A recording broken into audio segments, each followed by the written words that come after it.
Hola amigos, ¿cómo están? Bienvenidos una vez más a este canal. Vamos a aprovechar esta noticia para reflexionar sobre uno de los eventos bíblicos conocido como el Éxodo y entender por qué Jehová hizo vagar por el desierto a los israelitas durante 40 años, cuando se sabe que la distancia que recorrieron pues no se tarda tanto tiempo. Entonces, esto tuvo un propósito por parte de este falso Dios para tanta espera, ¿no? Para tanto tiempo y para que vagaran con penurias, con hambre, bueno, todo lo que cuenta el Éxodo, aquí lo vamos a entender. Bueno, teniendo en cuenta de que esa historia haya sido real, porque ya saben que existen muchas dudas de que esa historia del Éxodo, de los 40 años, de que, bueno, salieron de Egipto y todo este cuento, no está muy claro que haya sido 100% real. Esto es una historia que se cuenta desde la versión hebrea como un hecho histórico de ellos, pero muchas pruebas no hay al respecto. Bueno, de hecho esta noticia muestra supuestas evidencias de que ese evento ocurrió. Entonces vamos a asumir de que sí fue 100% real, porque puede que haya sido una historia que ocurrió, pero no como la cuentan. Bueno, ya saben cómo es este tema de ciertas historias bíblicas, que hay que cogerlo con pinzas porque no todo está comprobado. Sin embargo, aquí se dice que hayan pruebas de la historia bíblica sobre Moisés guiando a su pueblo a la tierra prometida. El gran número de hallazgos indica la importancia del yacimiento y pone de relieve su significado potencial, indican los investigadores que hicieron el hallazgo. Un equipo de arqueólogos ha descubierto los secretos de la ciudad bíblica que se encontraba dentro de la conocida como Tierra Prometida, donde los israelitas se establecieron después de que Moisés los sacara de Egipto.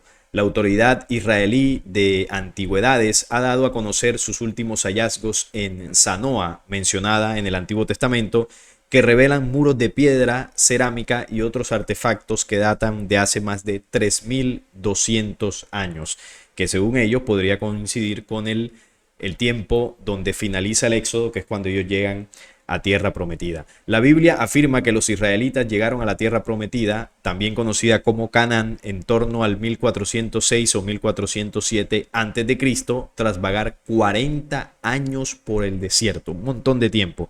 ¿Cómo hicieron para sobrevivir? Bueno, ahí está la historia del Éxodo, que dice que Jehová les daba maná, les hacía brotar agua de las rocas y bueno, ahí estaban adoctrinándose con su Dios. Ahora los expertos podrían tener pruebas físicas que apoyen este relato bíblico de Moisés. Entre los objetos hallados se encuentra una asa de tinaja rota en la que aparecía el nombre de un rey descrito en la Biblia, lo que aporta más información a la historia del Éxodo y posteriores libros como el de Josué, donde se menciona la ciudad de Sanoa. ¿Cuáles fueron los vestigios encontrados? Hacia el año 2019, los investigadores empezaron las excavaciones en la zona, pero no dieron a conocer sus hallazgos hasta este año. El equipo descubrió muros formados con hileras de grandes rocas blancas que creían que eran muros de contención de terrazas agrícolas utilizadas para crear zonas llanas para la siembra y para proteger el suelo más empinado de la erosión. Estas son las imágenes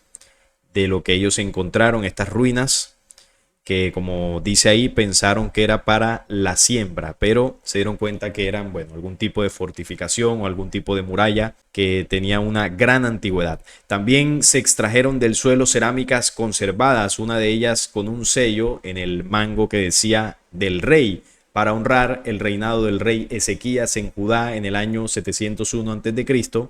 La vida de Ezequías está descrita en el libro de los Reyes, capítulos del 18 al 20. En el libro segundo de las Crónicas se dice que el rey reabrió el templo de Salomón, conocido como el primer templo y construido en el lugar donde Dios creó a Adán, que es el tema del monte Moriah. Ya sabemos que según la tradición de ellos, el polvo de la tierra del que Dios utilizó, ¿no?, para la formación del hombre, del supuesto primer hombre, habría sido de la tierra del monte Moriah, lugar que luego sería escenario de los dos templos hebreos y lugar que debe ser el escenario para el tercer templo de Jehová allá en tierra de Jerusalén.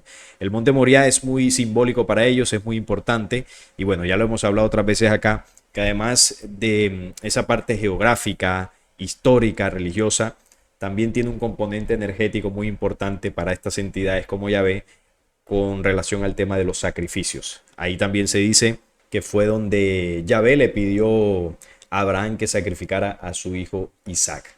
Y bueno, también se dice que ahí fue donde sacrificó Abel la ofrenda, ¿no? La ofrenda animal que le dio a Jehová, que fue la que más le agradó. No así la de Caín, que fue más una ofrenda vegetal. A Yahvé le gustó más la de carne, la de Abel. Entonces es un lugar simbólico para ellos, el Monte Moriah, por toda esa parte histórica, pero sobre todo la parte energética. Por eso sí o sí el tercer templo debe ser ahí. El paisaje estaba plagado de fragmentos de cerámica, de los que aproximadamente el 20% databan de la época en que se dice que llegaron los israelitas tras 40 años de vagar por el desierto. El resto se fabricó a lo largo de los 900 años siguientes, fragmento decorado de un cuenco cosmético de piedra caliza blanca.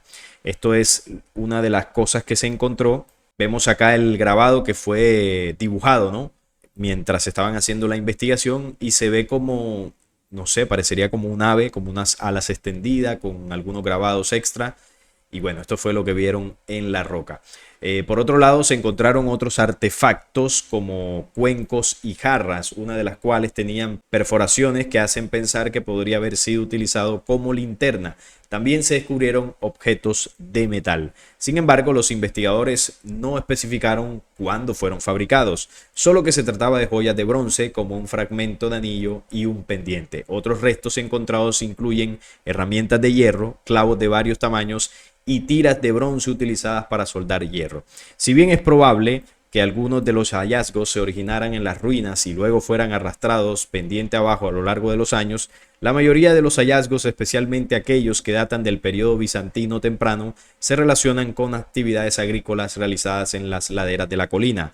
Dijeron los investigadores, el gran número de hallazgos indica la importancia del yacimiento y pone de relieve su significado potencial. Eso fue lo que concluyeron, y según ellos, estos hallazgos en lo que fuese la ciudad de Sanoa, uno de los primeros lugares donde llegó el pueblo israelita luego de vagar por el desierto, pues ahí estarían estos restos en piedra, estas murallas y también algunos objetos que los arqueólogos pues investigaron allí. Y bueno, dicen ellos que todo esto estaría relacionado con la llegada de los israelitas en el tiempo del Éxodo. No es una prueba contundente desde mi punto de vista, pero bueno, siguen buscando pruebas, siguen buscando cosas para determinar si ese pueblo nómada realmente hizo ese viaje por el desierto. Pero bueno, de momento sigue el debate. Algunos consideran, sobre todo los que creen que la Biblia es la palabra de Dios y que no hay error en ella, consideran que esto evidentemente ocurrió al 100%.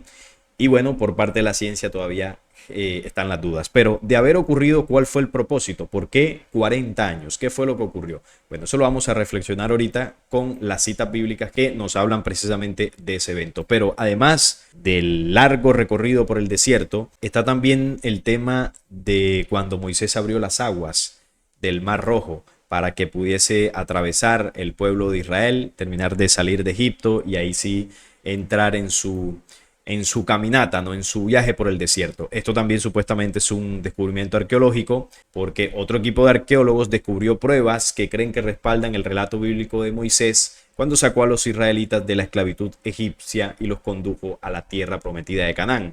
A pesar de un largo debate sobre la precisión histórica del relato, que lo que decía ahora muchos piensan que no sucedió y otros que sí, el relato del Éxodo, los arqueólogos Ralph Hawkins y David Benn han dicho que hay pruebas claras de que las ruinas pertenecen a un grupo nómada que viajaba desde Egipto. No hemos probado que estos campamentos sean del periodo de los primeros israelitas, pero sí es posible, dijo Ben Sholmo a The Express. Si lo son, esto podría ajustarse a la historia bíblica de los israelitas que venían del este del río Jordán, luego cruzando el Jordán y entrando en la región montañosa de Israel más tarde. Los arqueólogos también planearon excavar cerca de Uja, el Foca, para determinar si también podría estar relacionado con un asentamiento israelita en la región. La historia de Moisés y el éxodo de los israelitas es una de las más conocidas en la Biblia, particularmente porque presenta la separación del Mar Rojo, escrito en el Éxodo 14, del 21 al 22. Extendió Moisés su mano sobre el mar y Jehová hizo retroceder el mar con un fuerte viento del este toda la noche, e hizo que el mar se secase y las aguas se dividieron. Y los hijos de Israel entraron en medio del mar sobre tierra seca, y las aguas fueron un muro para ellos a su diestra y a su izquierda.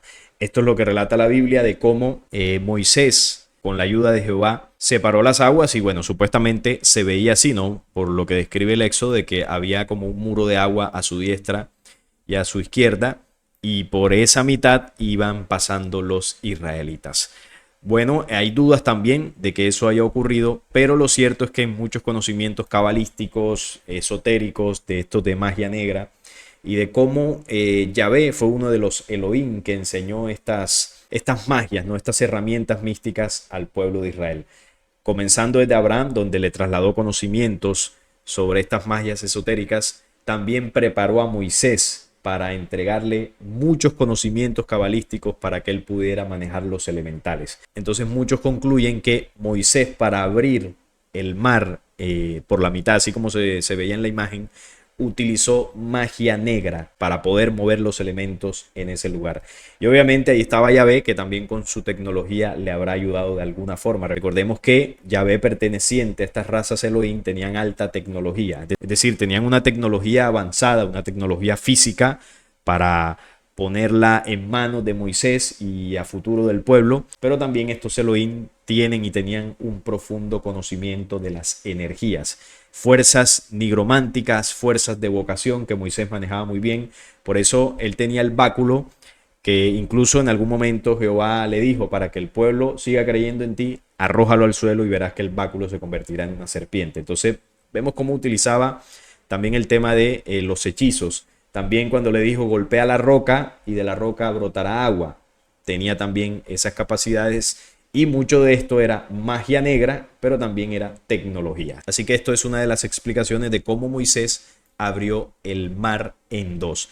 Varios otros descubrimientos sorprendentes se han realizado en la región en los últimos años. En 2013, el Kiber al-Mastara, en el Valle del Jordán, Hawkins y Ben Sholmo desenterraron ruinas de piedra y fragmentos de cerámica que se cree que datan de la edad de bronce final, del 1400 y 1200 a.C., o la edad del hierro, del 1200 o el 1000. Entonces, estos descubrimientos arqueológicos de algunas ruinas que se van conociendo, dicen estos arqueólogos que todo obedece a la historia del Éxodo. Por supuesto, esto no está exento de polémica, porque en torno a la historia del Éxodo, como lo decía al principio, hay muchas dudas, y para eso está la arqueología bíblica, como dice acá, que es la que se encarga precisamente de tratar de dilucidar esas dudas, hallando restos, pruebas que confirmen o desmientan las historias bíblicas. Esa arqueología bíblica entonces es la parte de la ciencia que se especializa en todos estos estudios de ruinas, de restos arqueológicos, de materiales, de objetos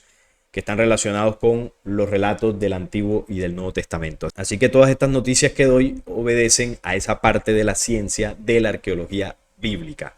El lugar principal para hallar estos descubrimientos es Oriente Próximo, ¿no? Porque según la Biblia todo ocurrió allí.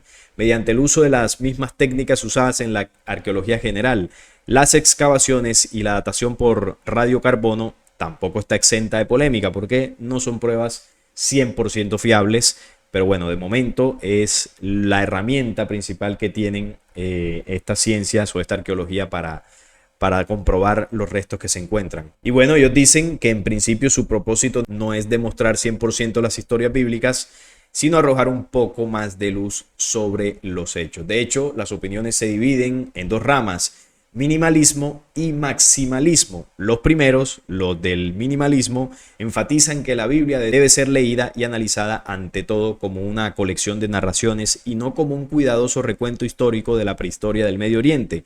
Para ellos, ninguna de las historias bíblicas más primitivas tiene una solidez histórica. Los patriarcas bíblicos y las 12 tribus de Israel son tenidos como ficción, al igual que reyes como Saúl o David. Por otra parte, los maximalistas consideran que todo el conjunto de relatos bíblicos son en realidad referencias históricas y que los más recientes libros tienen mayor solidez que los más primitivos, siendo algunos de los patriarcas personajes históricos o quizás personajes ficticios, pero inspirados en otros que realmente sí existieron. Ese es el eterno debate de si lo que narra la Biblia y los personajes que están ahí realmente existieron. Y hay que decir que muchos sí existieron y hay otros que no. Hay relatos bíblicos que son falsos, hay algunos que han sido comprobados por la ciencia. ¿Y cuál es una de las mejores formas para entender si ciertos sucesos o personajes de la Biblia son reales? pues la mejor forma desde mi punto de vista, además de lo que la ciencia puede ofrecer, es estudiando e investigando otras culturas, otros textos y otros conocimientos que también mencionan ciertos sucesos que la Biblia describe. Es decir, si usted se queda solo con la Biblia, leyendo y estudiando la Biblia como hacen en las religiones, pues no va a salir de la duda, va a ser muy complicado. Pero si usted profundiza en el estudio bíblico y esto lo suma a estudios de otros textos como los apócrifos, estudia la cultura sumeria, que es de las más antiguas, la cultura egipcia, la cultura oriental, lo que es la cultura de las Américas, de todo lo que son los conocimientos ancestrales. Bueno, hay diversas informaciones que en muchos casos confirman ciertos relatos bíblicos, como por ejemplo el diluvio. El diluvio no es un evento que solamente está descrito en la Biblia, sino que está descrito en varias culturas. Entonces, cuando usted enlaza toda esa línea de conocimientos con respecto al diluvio, usted puede concluir que evidentemente un evento de estos ocurrió en el pasado, porque dudo que todas las culturas se lo hayan inventado o se lo hayan imaginado. Más allá de que la ciencia pues no lo confirme del todo. Otras historias como por ejemplo el templo, los templos de Israel, bueno, eso sí es evidente que existieron, ya eso pues ha sido comprobado arqueológicamente, científicamente, o sea, es un hecho real. Personajes como Salomón, no solamente está descrito en la Biblia, hay otras culturas que ya hablaban de este personaje, como por ejemplo las historias de África de los Chitauri, hablaban que el líder o uno de los reyes de esta rebelión era Jabulón, que es el mismo Salomón. Por acá en América, en las crónicas de Acacor, se hablaba de un rey poderoso en Oriente, conocido como Samón. Vemos que hay referencias a Salomón en otros lugares, por lo tanto, fue un personaje que existió. Hay también evidencias históricas de la existencia de Jesús por algunos filósofos e historiadores que han recopilado informaciones y eso confirma, por ejemplo, que en el tema de Jesús hubo realmente un personaje que estuvo por acá y que, bueno, es principalmente conocido por el documento bíblico. Entonces, mi recomendación o lo que yo hago para dilucidar ciertas historias de la Biblia es ampliar la información, ampliar la investigación, tener acceso a diversos conocimientos y eso obviamente nos permite confirmar si ciertas historias o personajes realmente existieron o sucedieron. En el tema del Éxodo es más complicado. Yo personalmente no he encontrado otra referencia aparte de la Biblia que diga que el pueblo de Israel vagó 40 años por el desierto. Entonces ahí sí ya esto puede estar sujeto a debate. Hay algunos arqueólogos, como las noticias que acabo de compartir, que dicen que pueden haber vestigios de esto, pero realmente no está del todo confirmado. Así que ahí persiste la incógnita. A veces estos descubrimientos son considerados pseudoarqueología y muchos tienen que estar bien estudiados, pues pueden ser objetos verdaderos a los que se le añadieron posteriormente inscripciones. Probablemente son los manuscritos del Mar Muerto, los documentos encontrados más famosos dentro de esta rama de la arqueología, hallados en cuevas en Qumran, allí en Israel.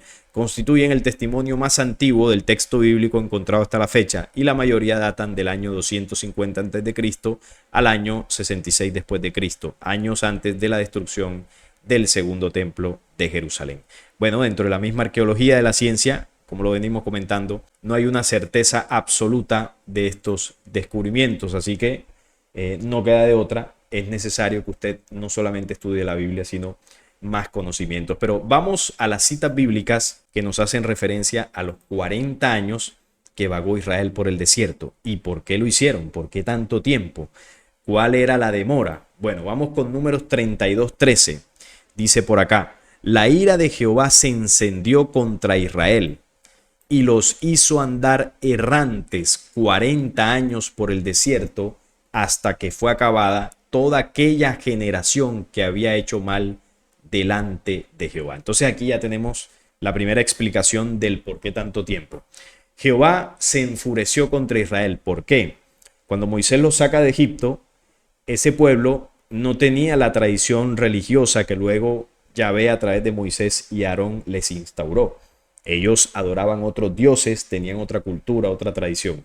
Entonces llega este personaje y les dice: no, yo soy su Dios, porque yo contacté a Abraham, elegí a Isaac y luego a Jacob, y ustedes son los descendientes de ellos y yo vengo a rescatarlos de la esclavitud de Egipto, que tampoco estaba muy claro si ellos realmente eran esclavos ahí en Egipto, pero bueno, sin embargo, eso les dice, y bueno, el pueblo se rebeló en varias ocasiones en contra de Yahvé, y Yahvé se enfurecía. Si no recuerden el tema del becerro de oro, que ellos ahí lo fundieron y comenzaron a adorarlo, y Jehová se molestó, y bueno, hubo una matanza impresionante ahí. Hubo varias matanzas en el desierto por la desobediencia del pueblo de Israel. Entonces, ¿qué hizo Jehová? Se enfurece y los hace andar errantes por 40 años. El objetivo, acabar toda una generación. ¿Por qué? Porque ellos habían hecho mal delante de Jehová. Es decir, Jehová necesitaba que ese pueblo le fuese fiel, que cumpliera a cabalidad sus mandatos y que lo reconocieran como el único Dios de la tierra. Ese era el objetivo de Yahvé para poner los 40 años a dar vueltas. Entonces, claro, en 40 años, ¿cuánta gente no murió? Pasó toda una generación, los que estaban más pequeños de ese pueblo crecieron con ese adoctrinamiento y ya al estar mayores, pues ya para ellos Jehová era el Dios verdadero. Los que nacieron en medio de esa generación y bueno, también crecieron en medio de ese adoctrinamiento, y los que perecieron fue porque no se doblegaron ante el mandato de Yahvé. Entonces, esa fue la intención de Yahvé, borrar la memoria de lo que era y de lo que traían de Egipto para instaurar una nueva doctrina que tenía a Yahvé como único Dios. Josué del 5 al 6. Porque los hijos de Israel anduvieron por el desierto 40 años, hasta que todos los hombres de guerra que habían salido de Egipto fueron consumidos. Entonces, miren que Yahvé esperó esos 40 años haciendo pues diversos sacrificios, diversos ataques en contra de su propio pueblo, y con esto los hombres de guerra, es decir, aquellos que se oponían a Yahvé, que habían salido desde Egipto, todos fueron consumidos. Ahí acabó una generación, por cuanto no obedecieron a la voz de Jehová. Eso era todo el problema. Como no le hacían caso, no se doblegaban ante este Elohim, pues este Elohim los destruía. Era por las buenas o por las malas, pero tenían que someterse a él. Por lo cual Jehová les juró que no les dejaría ver la tierra de la cual Jehová había jurado a sus padres que no las daría, tierra que fluye leche y miel. Entonces los que no le hacían caso no entraban a tierra prometida y los pasaba a espada. Deuteronomio 8:2. Y te acordarás de todo el camino por donde te he traído, Jehová tu Dios, estos 40 años en el desierto, para afligirte, para probarte, para saber lo que había en tu corazón, si habías de guardar o no sus mandamientos. Entonces, esta es la justificación en el mundo religioso para explicar por qué los 40 años.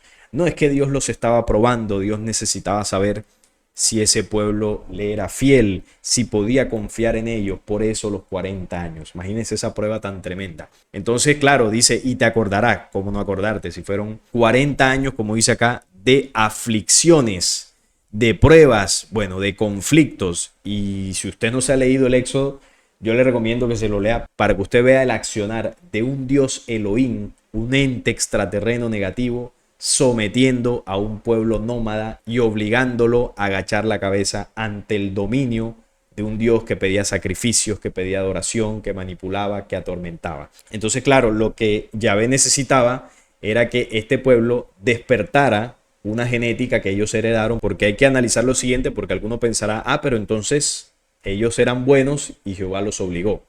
Pasa lo siguiente, cuando Jehová elige a Abraham y comienza ahí el tema del pacto, Abraham tiene dos hijos.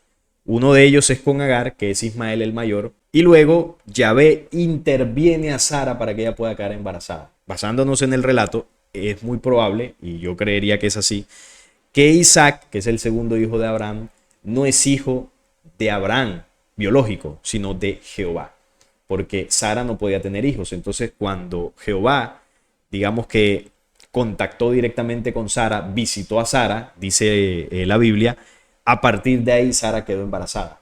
Entonces, parecería que Sara tuvo alguna relación con Yahvé o algún tipo de tecnología, inseminación.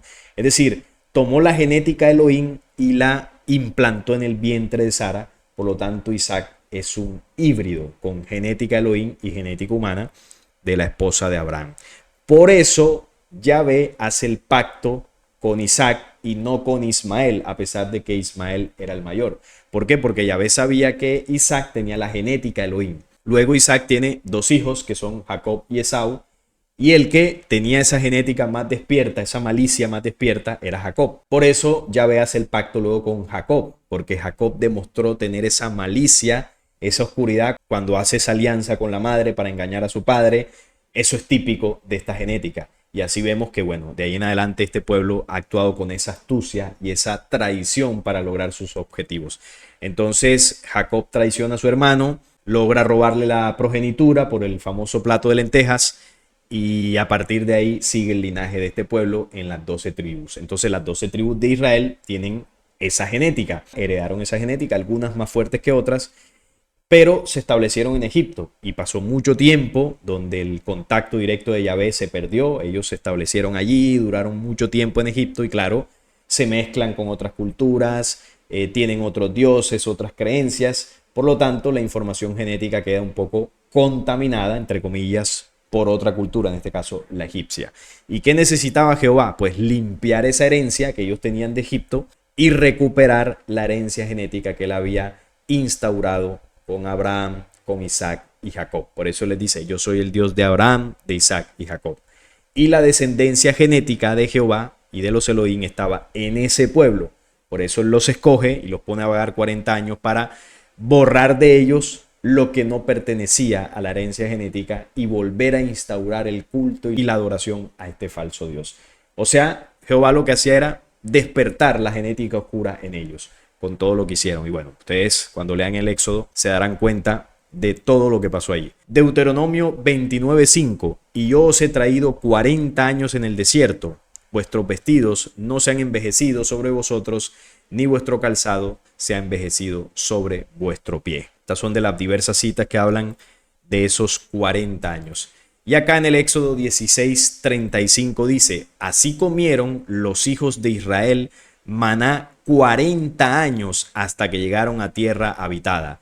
Maná comieron hasta que llegaron a los límites de la tierra de Canaán. Imagínense usted comer maná 40 años, solamente un único alimento. Entonces, claro, esa era la queja de ellos, que estaban aburridos de todo lo que vivían durante ese tiempo, y por eso se rebelaron en varias ocasiones. De hecho, el mismo Moisés se rebeló a lo último en contra de Yahvé. Por eso es que Yahvé no lo deja entrar a la tierra prometida. Le dice, la podrás ver de lejos, pero no vas a entrar. Y ahí es donde toma el mando Josué, y a partir de ahí ellos comienzan las guerras en contra de los pueblos de Canaán para desterrarlos de ahí y apoderarse de su tierra, ¿no? La tierra que Jehová les había prometido.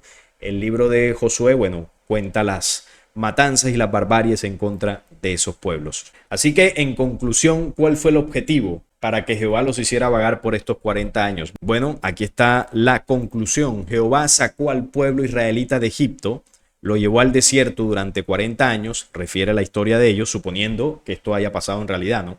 Con el fin de aniquilar esa generación. Ya lo vimos en las citas.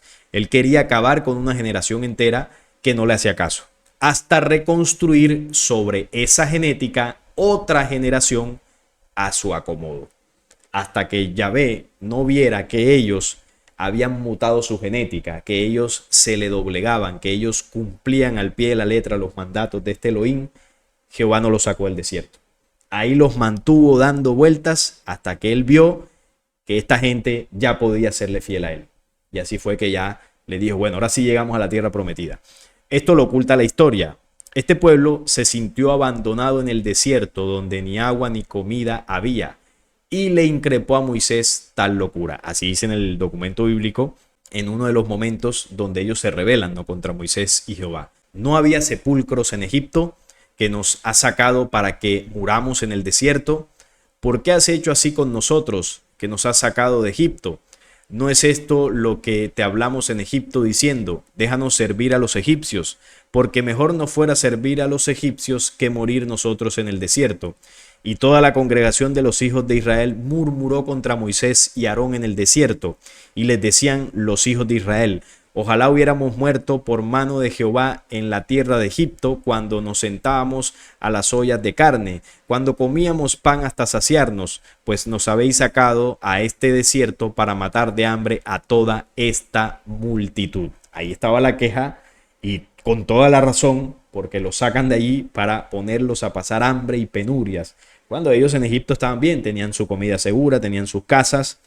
Y viene Yahvé con Moisés y lo saca porque tenía Yahvé un plan con este pueblo que era gobernar el mundo a través de su tierra prometida.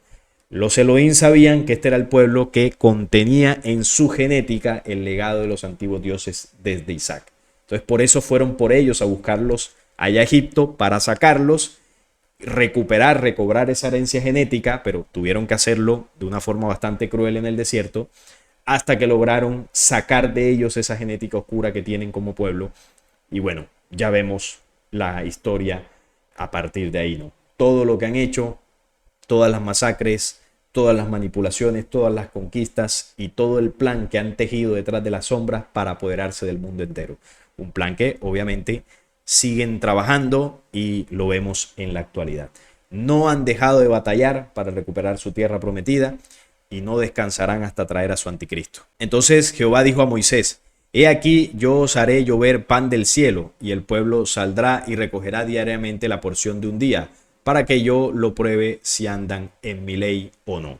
Esto está en el Éxodo capítulo 14 hasta el capítulo 16. Y está la pregunta, ¿no? ¿Qué clase de Dios es este que abandona a su pueblo y prueba a sus hijos?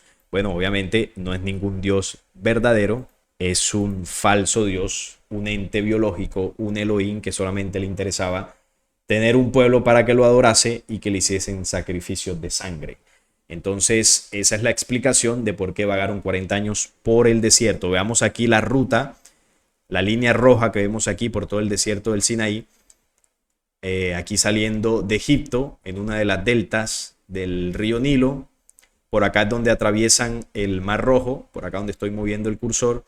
Y comienza un recorrido por toda esta zona hasta comenzar a entrar a lo que hoy en día es tierra de Israel. Este recorrido, y ya se sabe hace mucho tiempo, no se hace en 40 años ni de broma. Aquí está un poco más claro el recorrido que según los investigadores pues habría hecho el pueblo de Israel. No recuerdo bien la cifra exacta que muchos han propuesto de en cuánto tiempo se haría este recorrido. Seguramente muchos de ustedes lo sabrán. Me lo pueden poner ahí en comentarios para recordarnos cuánto es el tiempo que supuestamente o que realmente se demoraría, ¿no? Una persona o un grupo de personas caminando haciendo este recorrido hasta llegar a lo que hoy es Israel. Pero ya les digo yo que 40 años no es. Y eso fue lo que realmente sucedió y el por qué vagaron 40 años por el desierto. Las pruebas o supuestas pruebas arqueológicas para ratificar esta historia, que todavía no se ha comprobado 100%, pero de llegar a ser cierta y basándonos en las mismas citas bíblicas, ya entendemos por qué Yahvé los hace durar tanto tiempo en el desierto, para que, bueno, cuando una vez ya entraron a tierra prometida, vemos que ese pueblo cambió totalmente, ¿no? Al principio era un pueblo que se oponía y se quejaba a las órdenes de Yahvé, y luego ya cuando Josué comenzó a comandarlos, ya aplicaban al pie de la letra la ley de Jehová, que era destruir a todos los pueblos, y como le hacían caso, pues Jehová les dio más tecnología, les dio el arca de la alianza, les puso a su servicio el ángel de Jehová. Bueno, una cantidad de cosas que relata la Biblia, y así fue como ellos llegaron a instaurar todo un imperio, ¿no? Ahí en esa zona, ¿no? El reino de Israel, luego vinieron los reyes, hasta que cayó nuevamente ese imperio. Ellos fueron dispersados por el mundo, volvieron después del exilio de Babilonia, luego fueron dispersados nuevamente por Roma, se esparcieron nuevamente por el mundo y ahora en la actualidad están regresando por tercera vez para reconstruir por tercera vez su templo. Y esas diásporas, esas continuas diásporas han sido estratégicas. No creamos que esto les ha sucedido porque hay pobrecitos, no. Esto es el plan de los Elohim. Esto ha sido estratégico porque al dispersarse han logrado diseminar su semilla y sus descendientes por los pueblos del mundo, y hoy en día esos descendientes de ellos son los que están en grandes puestos del poder, gobernando y dirigiendo las potencias del mundo para ponerlas al servicio de su Mesías cuando esté a punto de llegar. Así que eso también ha sido estratégico, que ellos se hayan dispersado por el mundo, pero están próximos a volver. Y esto es lo que quería reflexionar con ustedes acerca de la noticia del supuesto descubrimiento arqueológico y el por qué vagaron 40 años por el desierto. No es más por el día de hoy, estaré leyendo sus opiniones en comentarios. Si este video les gustó, les agradezco un like, la suscripción al canal y compartirlo para que llegue a más personas. Hasta la próxima.